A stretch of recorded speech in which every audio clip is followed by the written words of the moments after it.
Welcome to எங்கள் வீட்டு kitchen. இது வரைக்கும் எங்கள் வீட்டு கிச்சன் சேனலை சப்ஸ்கிரைப் பண்ணாத நண்பர்கள், தோழிகள், சகோதரிகள் சப்ஸ்கிரைப் பண்ணிக்கோங்க. பக்கத்தில் இருக்க பெல் ஐக்கானை கிளிக் பண்ணிடுங்க. அப்போ தான் நான் போடுற வீடியோஸ் உங்கள் மொபைலுக்கு வரும். நீங்கள் வந்து உடனே ஓப்பன் பண்ணி பார்க்கலாம். வாங்க கிச்சனுக்கு போகலாம். இன்றைக்கி நம்ம கிச்சனில் கொஞ்சம் டிஃப்ரெண்ட்டாக ஆனியன் பக்கோடா, அதாவது ஆனியன் ரிங் பக்கோடா எப்படி செய்கிறதுன்னு பார்க்கலாம். இதே மாதிரி வெங்காயத்தை நீங்கள் கட் பண்ணி எடுத்து வச்சுக்கோங்க. அதுக்கப்புறம் இதுக்கு வந்து மாவு மிக்ஸ் பண்ணிக்கலாம். நான் வந்து கரெக்டாக 50 கிராம் கடலை மாவு எடுத்திருக்கேன். அதை வந்து ஒரு மிக்சிங் பவுலுக்கு மாற்றிட்டேன். 50 கிராம் கடலை மாவு எடுத்தோம்னா அரை கப் அளவுக்கு வந்து அரிசி மாவு எடுக்கணுங்க.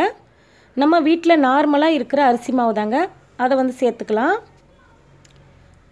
அரிசி மாவு சேர்த்துட்டு காரத்துக்கு வந்து ஒரு 1/4 டீஸ்பூன் போல் வந்து மிளகாத்தூள் சேர்த்துக்கோங்க. உங்கள் காரத்தை பொறுத்தளவு 1/4 டீஸ்பூன் கரம் மசாலா சேர்க்கலாம். கரம் மசாலா சேர்க்குறதுனால நல்லா இருக்குங்க, டேஸ்ட்டும் ரொம்ப ரொம்ப சூப்பராக இருக்கும்.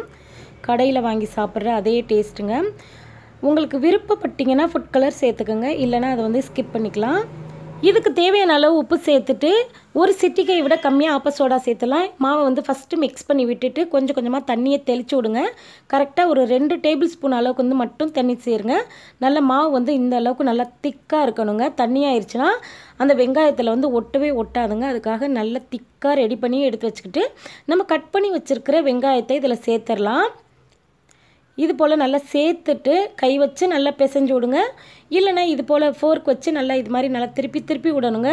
அவ்வளோ சீக்கிரம் வந்து வெங்காயத்தில் வந்து ஒட்டாதுங்க. இது போல் நல்லா மிக்ஸ் பண்ணி விட்டுட்டு எண்ணெய் நல்லா சூடு பண்ணியிருக்கோங்க, அதில் வந்து சேர்த்துடலாம். சேர்த்ததுமே தீயை வந்து கொஞ்சம் மிதமான சூட்டிலே வச்சு பொரிய விட்டுறலாங்க. பாருங்கள், இந்த அளவுக்கு நல்லா பொரியணுங்க. இது ரொம்ப ரொம்ப சீக்கிரமே வெந்துருங்க. பாருங்கள், நல்லா 2 சைடும் நல்லா திருப்பி திருப்பி விட்டு வேக விடணுங்க. ஒரே சைடு வந்து வேக விட்டுறாதீங்க. 2 சைடும் திருப்பி திருப்பி வேக விட்டால் தான் நமக்கு வந்து நல்ல பொன்னிறமான கலர் வந்து கிடைக்கும். இது வந்து ஈஸியான ஸ்நாக்ஸுங்க. பாருங்கள், 2 சைடும் நல்லா திருப்பி திருப்பி விட்டு வேக விடுறதுனால நமக்கு வந்து நல்ல மொறு மொறுன்னு நல்லா கிறிஸ்பியாக கிடைக்குங்க. ஒரு டீ போட்டு ஒரு ஸ்நாக்ஸ் சாப்பிடணும் அப்படிங்கிற டயத்தில் வந்து ஈஸியாக பண்ணக்கூடிய இந்த ரெசிபி வந்து கண்டிப்பாக நீங்கள் எல்லாருமே ட்ரை பண்ணி பாருங்கள். ரொம்ப ரொம்ப ஈஸியாகவும் இருக்கும். இதோட டேஸ்ட் எப்படி இருக்கும், உள்ளே வந்து வெங்காயம் வெந்திருக்குமா அப்படிங்கிற டவுட்டே உங்களுக்கு வேணாங்க. கடித்து சாப்பிடையில நல்லா மொறு மொறுன்னு இருக்குங்க. பாருங்கள், நமக்கு நல்லா 2 சைடும் திருப்பி திருப்பி விட்டு வெங்காயம் வந்து நல்லா இந்த அளவுக்கு நல்லா பொரிஞ்சு வெந்துருச்சுங்க. இதை வந்து ஒரு பிளேட்டுக்கு மாற்றிடலாம். அவ்வளோதாங்க, சீக்கிரமே சுலபமாக செஞ்சிடலாங்க. எல்லாத்தையுமே நம்ம வந்து ஒரு பிளேட்டுக்கு மாற்றிட்டு இதை வந்து சுட சுட நல்லா ஒரு இஞ்சி டீ போட்டு நல்லா சூப்பராக இந்த மழைக்கு இதமாக இதை வந்து நீங்கள் எல்லோரும் சாப்பிடுங்க. வீட்டில் ரொம்ப ரொம்ப சூப்பராக இருக்கும்.